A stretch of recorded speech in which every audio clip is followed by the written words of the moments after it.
So it's midterm report card time, but it's not my grades I'm giving out to USC.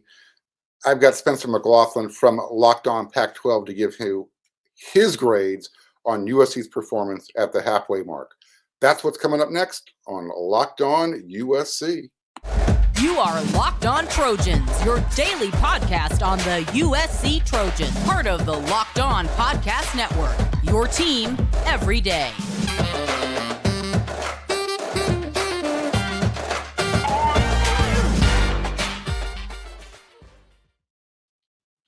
Fight on, everyone. I am your host, Mark Hulkin, and thank you for making Locked On USC your first listen every day. Whether you're watching on YouTube or wherever you download your podcast, we are free. And if you are watching on YouTube, do me a favor, hit that subscribe button. It means a lot. And if you already have, thank you so much. All right. Got a special guest here for you. We don't do this too often, so when we bring someone on, they are special. Locked On Pac-12 host Spencer McLaughlin. Look, I give my grades out weekly on USC. I want to get an outside perspective on how USC, how they grade out so far through 6 games. They're 6-0. That's 100% on anybody's grading chart. But we got to go a little bit deeper. So on this first segment, I'm going to have Spencer give us grades on the offense. We'll go by position and position group because at QB1, we've got one player to talk about this year. His name's Caleb Williams. Spencer, thanks for joining us. Hey, it's great to be on with you, Mark, and always happy to talk anything across the Conference of Champions as long as USC is still in it. Yeah, well, we'll be here for a while. So we'll be here for a minute. A lot longer than people think, including this one, 3 seasons. That's true. Or no, 2 seasons. 2 more seasons. 2 more. This one and next year, and then we're out of here. So you've had a chance to watch USC from the couch. I know you're a big Oregon Ducks fan, so they're having a good year as well. Maybe they'll see each other. Maybe they won't. But based on what you've seen so far, if I was to say, Spencer, give me the grades on USC's offense, and we're going to start. You can give me their overall grade at the end of it, but give me the grade by position. And we'll start with Caleb Williams, Heisman contender. What do you got for him?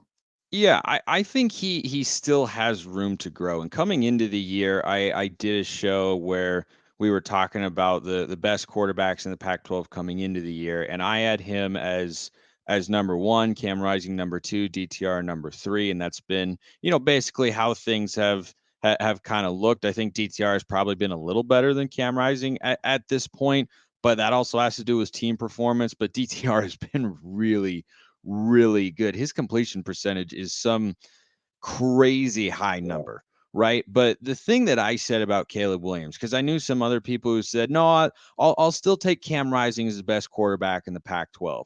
I felt like what we saw from Cam Rising last year was very, very impressive. But the reason I had Caleb Williams number 1 is I was anticipating him making a sophomore leap.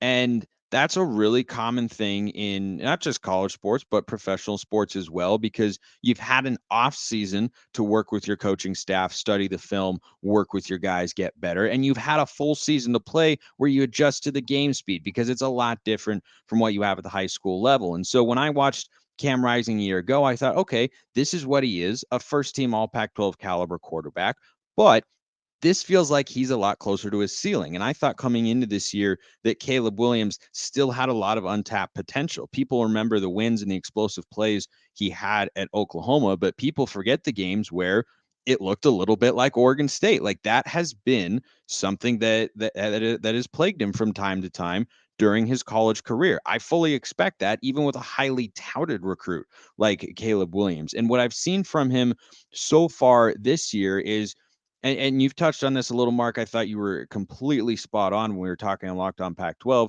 Sometimes it feels like he isn't always just taking what is there, and he's always looking for that big play. Now, when he hits the big play, it's unbelievable. The way he throws on the move, the long touchdown, I believe it was to Mario Williams, where he just zipped it, whatever it was, 50, 60 yards down the field, outside the pocket on the run. Yeah, he had an open guy, but most quarterbacks in the Pac-12 can't make that throw. There are only a couple that can, and Caleb Williams is among them. So when he makes those spectacular throws, when he hits Jordan Addison on that deep ball at Stanford, I mean, it looks like a first round caliber quarterback. But the consistency, I think, can still improve. And he's only played 1.5 years of college football. If USC is going to hit their ceiling this year, if they're going to do what many thought was unlikely coming into this season and win the Pac-12 championship, which they're in a great position to do right now. They control their own destiny to do that, sitting at 6-0. He has to be the best version of himself, because I think the offensive line has overall been solid. It's been what they've needed. But do I feel like you could, against a championship caliber team in the Pac-12, rely on Travis Dye and that offensive line? And I like Travis Dye a lot. I think he gets way too much flack. I watched him for 4 years. The guy's a really good player. I could go on him, that rant, for 10 minutes. But do I feel like if Caleb Williams is not having his best day, if you're playing a UCLA, a Utah, an Oregon, or heck, maybe even a Washington in there, that USC could just run the ball at a highly effective level, dominate the clock, control the game that way? I don't feel that way based on what I've seen so far. I think their running game complements their passing game, and Lincoln Riley wants to have that. But bringing this back to Caleb Williams, overall, I'd give him an A-. And I think a lot of people might go B+, but I think the consistency is all that I need to see from him to get to that first team all Pac-12 caliber level, because I think DTR has had it at least to this point in the season, because statistically he has been so good. But what you look at with Williams is the potential. I think he's closer to it. I think he's playing more consistently than when you look at his box scores from a year ago at Oklahoma, but still there's a little bit of room to grow there. But the other underrated quality I don't think you can overlook here, Mark, is his leadership. Yeah. And I think his presence on that sideline is fantastic for a guy who transferred in, mostly new players aside from Mario Williams. They all seem to be behind him. And I watch quarterback body language a lot. It's another reason I like DTR. That guy makes a big play. That dude cares. That guy wants to win football games, and he's going to be ticked off if he loses. I think Williams has a presence about him. And with all these new transfers that USC is incorporating seamlessly, you can't overlook that component. That's why I give him an A- so far. No, that's a really good, fair grade. I think I gave him a B+ in my own grading system, only because I probably have watched him a little bit closer, and I'm going to nitpick him a lot more than an outsider would.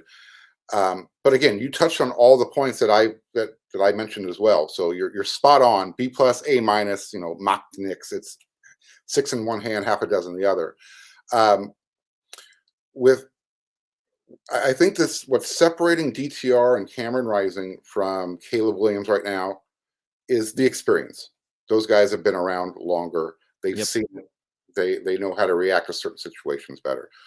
You started to touch on the running game. You mentioned Travis Dye. He is USC's running game right now. What would you give him as a grade? And by the way, he is known as Sir around practice. Sir Travis Dye. It's got a nice ring to it, Yeah. doesn't it? Like he could be British and go sit down with Ian He McClellan was and on his Patrick way Stewart. He was on the way to the practice field, and one of the guys from the security detail said, "Excuse me, sir is coming through." So I love that. I love that. I've been impressed with Travis Dye, and I'm not surprised at all that he's having this sort of success, because you describing him as he is USC's running game right now. I'm an Oregon fan. That doesn't surprise me in the slightest, because CJ Verdell went down a year ago. And you know what Oregon did offensively, partially because they didn't have a philosophy that allowed them to get the ball to their wide receivers and tight ends as much as they should have. They force-fed Travis Dye. And I'd give Travis Dye an A so far, because he's the same player. There's been no drop-off. And he is the sort of guy who can be a number one running back. He can also be a complementary running back. Yeah. He was the number 2 to CJ Verdell for a while. And I always watched those two run and thought, man, I kind of feel like Travis Dye's got to have an average yards per carry that's a little bit higher. And I believe he did. But the style that Mario Cristobal wanted to play when it came to running the football was, be downhill, be a one cut or a no cut, and just go and be physical. But Travis Dye, I think the reason a lot of people will underestimate him is he doesn't look the part, right? Right. The best running back I've seen in the Pac-12 this year, and I thought this coming in, was Zach Charbonnet. You could make a case for Tavion Thomas, but Charbonnet is so good. You don't tackle the guy. How many times does he just run through tackles and he just get pushed out of bounds? He's tremendous. But he looks, when we watch on TV is such a powerful thing in society. And when you look at Zach Charbonnet, you see how he can project to the next level and you see why he's good. But you look at Travis Dye and he looks like Mighty Mouse out there. He's itty bitty. And yet, when you watch him run, he's not someone who you might think, well, he's just got to go outside the tackles, right? He's just got to, be outside. Like, no, you run him between the tackles. That's primarily what he did at Oregon. And you don't see the explosion or the it factor visually that you'd have with a Charbonnet or a Tavion Thomas.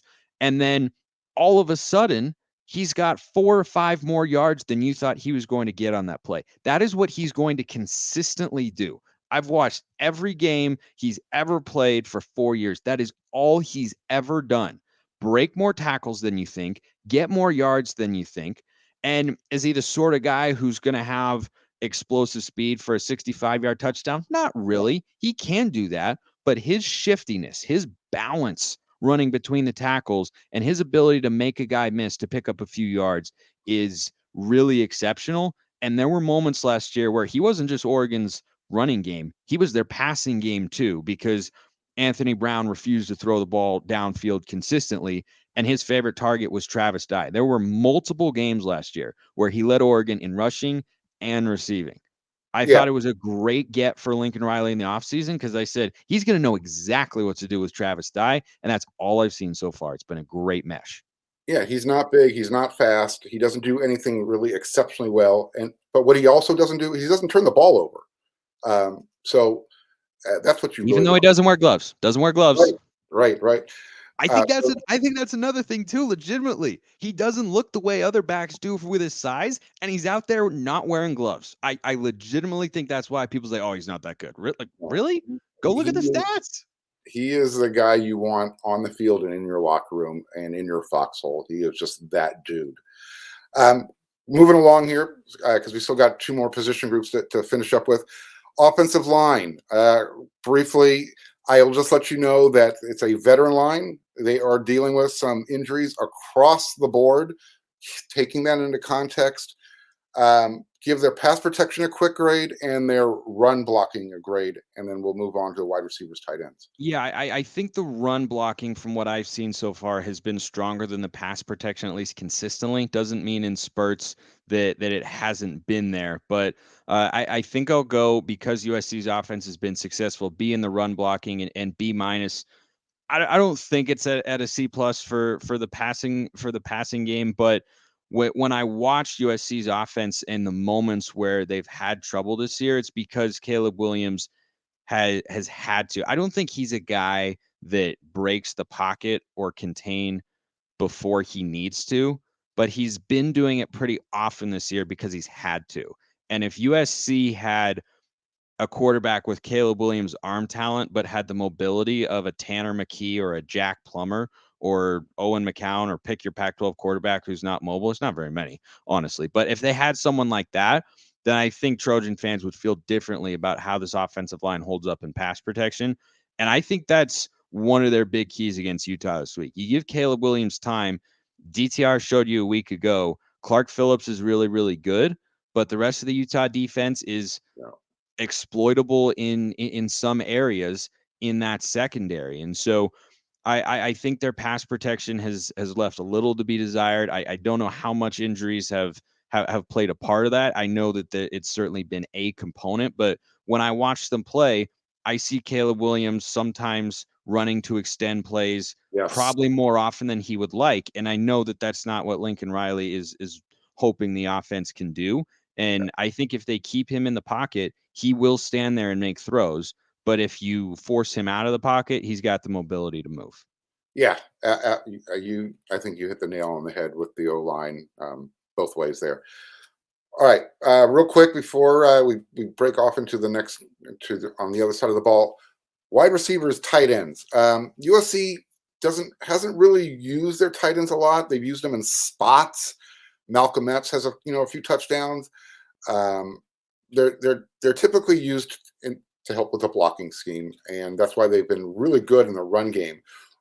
What would you rate the receiver tight end group as a whole as far as production so far? I don't fault the tight ends necessarily because I think when you have receivers who are at I'm going to say an A minus level for the entire unit, the way that USC has had this season, I don't fault Lincoln Riley for using them almost excessively, right? Or being the feature of the offense and then countering with Travis Dye, like, hey, look over here, here's a tunnel screen. Yeah, psych, we're running that way with Travis Dye, and suddenly he's running into your secondary. So when you've got Jordan Addison, Mario Williams as the top two guys, and that's far from the only talented pair of receivers you have in that room, I don't fault Lincoln Riley for using them a lot. However, the reason I won't put this group at an A plus where some people think it might be is Lincoln Riley has used the tight ends a lot in the past. That Right. was a heavy feature of the Oklahoma offense. And I think what he's seeing is the tight ends can do some things here and there, but they're not up here to where he feels like they need to be or should be an integral part of the passing game before they really get down into the red zone, right? I don't think he feels he has the sort of exploitable matchups at that position group. And maybe he won't, use them as much as he did at Oklahoma, but he had Stogner, he had Mark Andrews, he had Calcaterra. Like, they were not just guys who were using the red zone. They were getting chunk plays as Oklahoma would move the ball down the field. And so I think he just sees some limitations there and says, look, these are my best players. They're on the perimeter, so I'm going to go get them the ball. And he's done that with a high level of success so far. And I don't expect that to change. If he finds a tight end recruit he likes, then I'd expect him to be more incorporated into the offense than what Trojan fans have seen so far this year. But maybe he looks at this group of receivers headlined by a couple transfers and says, yeah, maybe I can just make do in this particular conference with receivers because the Pac-12's corners are not as good as what he saw in the Big 12, though that conference wasn't exactly known for defense.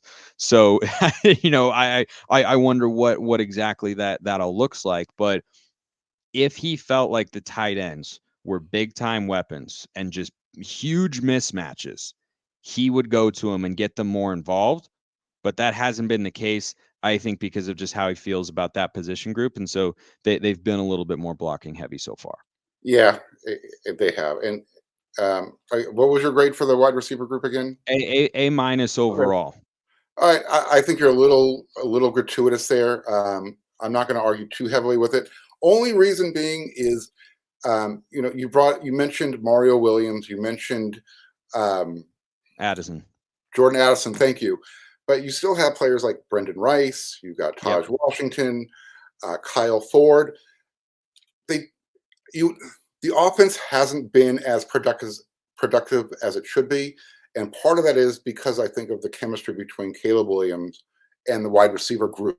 They brought in a lot of guys through the portal, so I think you're going to see. Hopefully, you're going to see better chemistry between those two groups in the second half of the season. Here, you're going to have to bet on it because BetOnline.net is your number one source for all of your football betting info this season. You can find all the latest player developments, team matchups, news, podcasts, and in-depth articles and analysis on every game you can find. And as always, BetOnline remains your continued source for all of your sports wagering information with live betting up-to-the-minute scores for every sport out there. The fastest and easiest way to check on all of your favorite games and events, including Major League Baseball, which, by the way, Dodgers lost. That sucked. Spencer, I know you're Your Mariners My are beloved Mariners lost game 1, but game they're 2 is back in the coming. playoffs. That's all that matters. We're in the playoffs. We're just trying to accept and be happy with that. But also, it's the Astros, and I would really like to beat the Astros. And if you want to bet that, you of course go to BetOnline. You do. You have to head on over to betonline.net or use your mobile device to learn more. BetOnline, where the game starts. All right, so we are going to jump to the other side of the ball and jump right into the defense. Real quick, before we break down the positions, what would you give the just letter grade? I don't need a whole lot of breakdown. Overall letter grade for the offense. Overall letter grade for USC's offense this year, that there's a And lot of looking at things the to matchup factor for in. position grades. I think you have to go in the B plus range. Okay. I think that's an appropriate grade because if you're gonna go A plus, that's like they've been perfect every week, right? And basically nobody attains that, right? So then an A is, yeah, you've been close to perfect every week. And USC, and you've pointed this out as well, Mark, they haven't played 4 quarters of offense yet, but as you also pointed out, they're working in a lot of new players, and that does take time. Like Yes. the chemistry between Caleb Williams and Jordan Addison now is better than it was in week 1. And I bet you a month from now, it'll be even better, and so on and so on, assuming everybody is able to stay healthy. So Right. I think the offense is at a B plus because it's been the primary driving force, but I think the defense has done more certainly than I was expecting this year to this point in the season. I Right. think they get a big test on Saturday against Utah. I think because Utah does well what USC's defense is worst at, and that's running the football versus stopping the run. That is, I think, the most compelling reason it's such a major test is so far the defense, which I assume we were about to get to We're anyway. doing it right now. Yeah, All right. they have been so good against the pass this year, but they've been opportunistic, Yep. right? Which is a very good thing. I don't want that to be a negative word that everyone harps on me for. It's a very good thing to be opportunistic.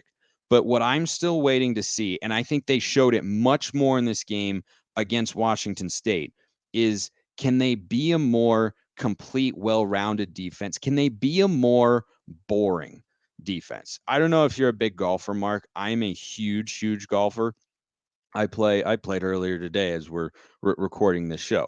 One thing that I have found is sometimes my best rounds are not ones that are littered with birdies on the scorecard. Those always help, but oftentimes my best rounds come when I can just go out and make a bunch of boring 2-putt pars. Mhm. I want to see this USC defense as they try to make the next step forward be able to put up more games, frankly, like they did against Washington State, where they're metaphorically having boring 2-putt pars. Everybody likes the birdies to put a circle on the scorecard.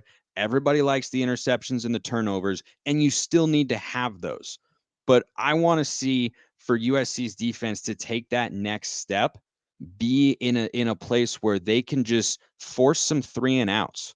Just force some punts. Yeah, it's boring. It's not exciting. But you know what it is? It's effective. And in great defenses are not just reliant on the turnovers. And the other thing that I question for USC going in this game against Utah is the Utes typically are a very disciplined, well-coached football team. And is USC going to be able to force 2 or 3 turnovers the way UCLA did a week ago in Salt Lake City? I think that's a legitimate question there. But the defense has certainly undergone a 1-year turnaround. But I just wonder how long they can keep forcing many turnovers a game. But the Washington State game certainly stepped in the right direction. So, okay, as far as my golf game, I'm Bill Murray from Caddyshack, and we'll just leave it there. Yeah, you want me carrying carrying the bags. You don't want me swinging the sticks. Let's start with the defensive line. You've got maybe he's making a play as one of the best defensive linemen in the country. Forget the Pac-12 in Tuiapulotu. Last week, he had 3 sacks in the game against Cameron Ward and the Washington State. Nick Figueroa added 2 more, so they had literally put him in the dirt 5 times. USC leads the country with 29 sacks. That is number one. They are number one in takeaways. They have a plus 14. Sticking with the defensive line, you've given some context. You saw what they did last week, and everyone thought, you know what, these guys didn't have enough depth. They weren't going to be very good. You talk about how they're susceptible against the run. Nevertheless, they're pitching shutouts in the second half. So it's with Alex Grinch, it's not always about the Jimmies and the Joes as much as it's about the X's and O's and the effort. Give me a grade for the defensive line. I'll give the defensive line a B, which for most people is going to seem low. I am thinking that grade is going to look a little better after this Utah game, because what USC, in my view, has benefited from so far has been playing with the lead and playing teams, aside from Oregon State, who are not prolific at running the football. Stanford also gashed USC a lot. They just couldn't execute in the red zone. Trojans defense were making a lot of chaos plays in that game. Stanford also is a god-awful football team. They are really, really not good. But the Stanford offensive line was able to open up some holes for E.J. Smith, who unfortunately got hurt, and Casey Filkins against this USC front seven. I think they've improved since that game, but I also can't forget that it happened because that Stanford offensive line is not your older brothers, shall we say, Cardinal team. They are not sending guys to the NFL. They are not physical and whatnot. And so it still concerns me that team was able to push them around a little bit. Now, the flip side of that coin is how USC performed against Oregon State, because in theory, that matchup is similar to what Utah brings to the table this Saturday. A pro-style offense, a lot of under center, a good offensive line. And I think that was USC's best defensive showing of the year by far. And I'll tell you why in just a moment. But Oregon State wanted to go into that game, be able to run the football, and USC's defense was able to make plays. And that was a 17-14 final. And that game was in Corvallis. And what you see in college football week in and week out, teams are better and worse at home versus on the road. Betting markets always reflect that. There's a reason. Look at Washington, for instance. 4 games at home look like a really good team. 2 games on the road look like not so good team. I think they get a bounce back this week against Arizona at home, but that is a point that could lead me to digress. So I think that performance for USC against Oregon State was their most impressive outing of the year, even more so against Washington State because it was on the road. I know Reser Stadium doesn't have max capacity, but those fans were, the old war adage, make one man feel like 100. One man felt like 100 in that stadium for Oregon State, and the Beavers' offensive line is good. That is a good offensive line, and USC was able to push them around and keep the Oregon State offense off the board and force 4 turnovers from Chance Nolan, including the game clincher. That, to me, has been their best showing of the year, and we'll see if they bring that to Salt Lake City. If they play that way, yeah, they're going to win on Saturday, but I think Utah is a much better version of Oregon State. I think Oregon State is kind of Utah light, and now you go into Salt Lake City, you've got a stronger crowd, you've got a better team, you've got a more experienced coach, and just a better all-around football team. So I still question it, but this grade is the one that could move the most, in my view, after this week, Mark. If Utah runs for 100 yards on 3 yards of carry, and I'll say, okay, yeah, that front seven is now able to stop the run against a team that can run the football, and UCLA will be the ultimate test of it. But right now, as good as they've been against the pass, I think the game flow has allowed them to be in those situations more often, other than Oregon State, and that they haven't yet had to go up against a team that is going to be able, or that is capable of running the ball on them for 4 quarters. And I think that's the challenge that Utah presents. Got it. Okay. We're going up tempo here.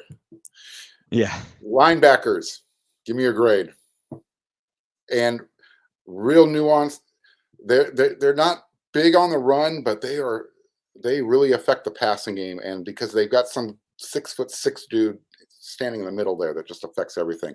Yeah, I'll go B minus here because when you're not strong against the run, it does reflect poorly on your Sure. linebackers. Teams that are good at stopping the run have great linebacker play. The number one team in terms of rush yards allowed per game this year is Oregon. When healthy, their two linebackers are Noah Sewell and Justin Flo, and those are two Sunday caliber guys. That's not a coincidence. Your front four plays a factor, like no question about it. But no great run defense ever had middling linebacker play. But I agree with you, Mark. From what I've seen, they play well against the pass. And that also is not something you see from linebackers very Right. often. So they deserve some credit in that sense. And then leaping forward to the secondary, I don't know how you can give them a grade that's not an A so far. They're hitting guys, they forced a couple fumbles, they're making turnovers, they're good in coverage. I haven't seen, maybe I've missed it, I haven't seen a blown coverage for them this year where they just allow some. Was there one? I'm glad you brought that up because it happened in this last game, but it happened with a backup. And Hmm, Kalen Bullock got ejected for a targeting call. I hate that Um, rule. yeah, me too. I hate the So ejecting. I'm fine with targeting. Stop ejecting kids. It's I ridiculous. agreed. The first play right after that, they went over the top on his replacement, and USC's safety tried to tackle the guy to create the penalty. He just didn't tackle the guy, so they caught the ball, and ball ended up there at the 3 or 4 yard. Was that the miraculous throw from Cam Ward where he had Yeah, like an hour to yeah, throw and then he heaved it down? Okay, yeah, even that one was an incredible catch from the receiver. yeah. Like that's The not other guy even to jumped me. all over him. Yeah, that's not even to me a completely busted coverage. It's a play that should not be allowed for sure. But the point that it was a backup just exemplifies what I'm saying even more, which is they're playing fast. They look like they're playing with so much confidence when I watch them. That Like they are not afraid to come up and play press man because Mekhi Blackman and the other guys back there are just knowing like, yeah, we're going to be able to make some plays and they trust that their front four can get pressure, and that helps them as well. and that's what's happening. They're getting pressure with just rushing 4 guys. Yeah, That's how that's they're doing huge. That's it. huge. Great defenses can do that too. Georgia a year And, ago, they could and bring Trayvon Walker right off the edge, Nakobe Dean, blitz him as a fourth, whatever. The best defense. I'm a Seahawks fan. Legion of Boom defenses, they just ran cover 3 and they just said Michael Bennett, Chris Clemens, Cliff Averill, whoever, just go get the quarterback and they're able to create pressure for. Opens up a lot of avenues for Alex Grinch when you can do that. it's created 12 interceptions. That's all you need to know. I think that as my brother would say when he hits a good golf shot, he says, "That'll do, donkey. That'll do." There you go. Okay, before we get out of here, we got a couple minutes to go. We're in overtime here. Yeah. So, assuming USC leaves Salt Lake City 7-0, their schedule sets up really nicely. They got a bye week, then they head to Tucson, then they're home for 2 games against Cal and Colorado, respectively, and then it sets up their final 2 games of the year, rivalry games, at UCLA, which is like a 5-minute bus ride for USC, and Notre Dame at home inside the Coliseum. With that said, USC is 7-0. Assuming that, what's their final record? Well, just so any USC fan that's been enjoying me today, I'm glad you have because I'm about to make you want to block me off this channel forever. I think Utah is going to win on a Saturday. I've got them 34-27 in Salt Lake City, but let's say I am wrong and they're 7-0. 12-0 is within reach. I still think that that's asking a lot. I'm very high on UCLA. I have been since before the season started, and they have rewarded my faith to this point because they look like a good and complete football team in more ways than one. They hired a new defensive coordinator. He's been doing a lot of really good things. Bill McGovern comes down from the NFL, and their defense isn't amazing, but it's certainly vastly improved from what it has been the last couple of years, which was pretty much a joke for multiple reasons that I could go on a 10-minute rant on. But if USC walks away 7-0, I don't think just because of their record they could get to 12-0. but because of the confidence they'd have to have. If you in this league can go on the road and beat Utah, which not a lot of teams have done, you get a jolt of confidence like the guys in Major League Baseball who use steroids back in the day. It juices you up if you can do that. It's a tall order. The Trojans are underdogs for a reason because Utah is a really, really good home football team. But coming into this year, I had USC at 9-3. I thought they would lose to Oregon State. They very nearly did. Instead, they escaped. I thought they would also lose to UCLA, and I thought they'd lose to Notre Dame. Notre Dame is not a good football team, so that's going to be a win. So now the only other losable games on your schedule are this weekend and UCLA, because Cal and Colorado, they're not presenting a threat. And Arizona as well. Arizona can score a little, but USC will go down in the desert, probably put up half a century. So it's fascinating to watch how this all plays out. And if Lincoln Riley goes 12-0 in the first year that he's there, lifetime contract might be in order. No, look, for me, it's this simple. The high watermark for this team this year would have been 10-2. And that's with the assumption that one of those two losses happens at Utah. So that's why I'm saying they're 7-0 now. You've removed one guaranteed loss on the season. Yep. If they take that out, then the opportunity for 12 changes is, all of a sudden. it's right there. It is right there. But double digit wins is an expectation, I think, at this point, even if they lose to Utah, right? Between UCLA and Notre Dame, you should only lose one of those games at most, and you're not going to lose any of the other three. Absolutely. Spencer from Locked On Pac-12, I want to thank you for doing the show so much. You're welcome. Came through big time. We went a little long, but that's okay. I think we put out some good information there. People stay tuned in. So when you're not watching Locked On USC, head on over to Locked On Pac-12. Give Spencer a shot. He will be fair. You might not like the answers you always hear, but he is fair. So I try to be. Yeah, you have to be. Thanks again for coming on. We'll have you on again. And for everyone else on Locked On USC, you know what to do.